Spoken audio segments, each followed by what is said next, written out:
Hey there team, welcome back to the channel and welcome to my overview of Dune Imperium. So for those not across it, I do overviews on the channel daily. They're kind of short, punchy videos, try and keep them under 10 minutes to give you the broad strokes of what a game is and a bit of a soft verdict. I only look at the first 2 hours of the game because that's the Steam refund window, and Steam reckons it's long enough for you to make up your mind as to whether you're going to keep a game and play it or refund it. Broadly speaking, I doubt you're going to change your mind about something 20 hours in that you didn't enjoy 2 hours in. So I like this. I actually really like it. There's something kind of laid back and casual or mellow, I don't know what else to call it, a very chill experience, but at the same time incredibly complex, a lot of moving parts. A really good example of having great systems, but as far as the sort of the player front end, your interaction is not super high caliber. It's placing little pawns and having probably like 2 turns per round, having a combat resolution at the end, rinse and repeat. The learning of it is tough. The tutorial took like half an hour to an hour because the nature of these sort of board game-esque games, and make no mistake, this is a board game that has been adapted into a computer game. But the nature of a lot of these things is the idea of having many paths to victory, right? There's not just one way to win, there's probably like bloody a dozen ways to win. And so you need to at least have a rudimentary knowledge of how you could mechanically achieve all these things. And I suppose the, mastery comes from playing it more and more and trying all these different angles. I have a history with board games. We're talking like a decade ago. I haven't really played board games in ages, just life changes. But I was like a collector of the more hardcore board game stuff and got quite right into it, right? And I'm not talking about Monopoly, that stuff's your gateway drug. Or you could argue, I suppose, and the rules might have changed, I'm out of generation, but Settlers of Catan or Carcassonne, these things would be your gateway into the board gaming scene. But then you have Ameritrash and Euro games and all these different sort of things. This is sort of a bit of a hybrid, right? Because it's got very heavy thematic stuff going on, but it has Euro pawn placement. And though you don't really build up an economy or a colony, not in a board play set kind of way, but it does have things that you see in, Dominion and the kind of reverse deck building that is actually very popular in a lot of roguelikes these days, right? You have a nominal start deck, you buy cards into your discard pile and you shuffle them back through. So you are building a deck in a way, but that's more of an end of turn resolution. You throw out the rest of your hand, and from those hand sort of totals, that gives you your buying currency. It's very cool, it's very innovative. I haven't checked out things like Board Game Geek and that these days, but I can only assume that this is actually a very popular, high-profile game these days. And, I'm being a bit of a nerd, I know, right? If you don't know anything about board games, I apologize.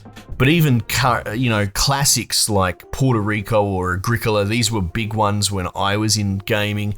You can see a lot of the DNA in this as well. I will say this, having said all of that and all the praise and talking about board games, I'm generally very funny and cagey about playing video game adaptations of board games, because part of the heavy lifting of a board game is you do a lot of mental arithmetic, a lot of busy work, physically moving things around, shuffling, dealing. The thing is, once you outsource that, not just into a computer, not necessarily an AI, but you put the computational heavy lifting into the computer, but you also take a lot of the busy work, mundane tasks of it, often it can expose the kind of shell of a game underneath. It's far less involved and complex when you're not touching everything, when you're not doing stuff, when it doesn't take twice as long to do your turn, because in a way, the parts of your computer are doing it for you. This doesn't seem to suffer from that, which is good, right? And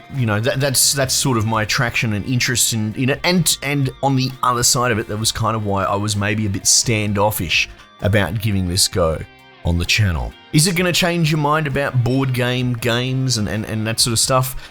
Probably not, if you're really set against it. But having said that, I just explained how I like it, despite the fact that, generally speaking, in my experience, I don't like video game adaptions of board games. They often, not to go over it again, they often come across as shallow. This is quite fun. It's, it's 4-player competitive, you're vying for victory points. The game does seem to end right when it's getting going, probably around that 45 to hour mark, depending on pace, which is good. I think that's the key to making any good game good. Even video games, things like XCOMs and all that. People that complain that you can't get overpowered and play 10,000 turns and essentially be comfortable in victory, I think miss the point. You kind of want to cut the game off right when it hits its zenith and you don't let it backslide down to the other side of the bathtub curve. But yeah, it's essentially it. I know I haven't talked about it too mechanically because it's still very board gamey. You get like 2 agents that you place on different tiles and you rotate around doing one at a time with the 4 players. There are mechanics to sort of deep invest into more agents. So, for like $8, which is a lot of money, you can buy up another pawn. You can pick up, you can sort of fight for a one-shot Mentat pawn, which is kind of cool. It's all very in-universe, and the art is inspired by the movies. Doing things like collecting the spice and then trading it back on the Chome market for money is a big part of it, and being influenced by the different guilds, or rather influencing, things from, Bene Gesserit, the Fremen, you've got the Space Guild, and the Emperor, I think, is the 4th one, but you can sort of lean into them, and there are builds in a way that you can get around them. You can try and min-max your deck, so put powerful cards in and then delete starter cards, which is, a popular mechanic that you see in a lot of these games, a lot of video game roguelikes these days. And even things like the spice thing has... I can't remember off the top of my head what game has it, but it has a sort of a building temptation mechanic. If the spice doesn't get picked, it will compound and put more spice on the tile. So eventually, it is kind of a buyer's market. The spice will get to a point where it is so stacked, you're mad not to buy that tile space, and we've seen this before in other games. And there's also sort of intrigue, bait and switch mechanics, which is very much in the spirit of Dune. So thematically, a lot of it trickles down into the gameplay mechanics. If you want to just be a straight-up economic powerhouse spice trader, you can do that. If you want to lean into a build with one of the particular teams, or you want to roll with all the Bene Gesserit bloody voice cards, and that's fine. I had a run where I was leaning right into the Spaces Guild, and they had a lot of mechanics that sort of hybridize and bounce off spice in a more sort of passive, cashing your deck out at the end of the turn sort of thing. Anyway, it's really interesting. I don't need to waffle. Put it on your wish list at the very least. If you're someone who is a board game nut, because those people exist, you probably already have this. If you are someone like me that is standoffish about board games as a video game, why would I get that? Why wouldn't I get the board game? Whatever, I can understand that, but this is probably one of the better examples I've seen in recent years, so it might well be worth dipping your toes. Anyway, team, might just leave it there for the time being. I'll catch you guys on the next one.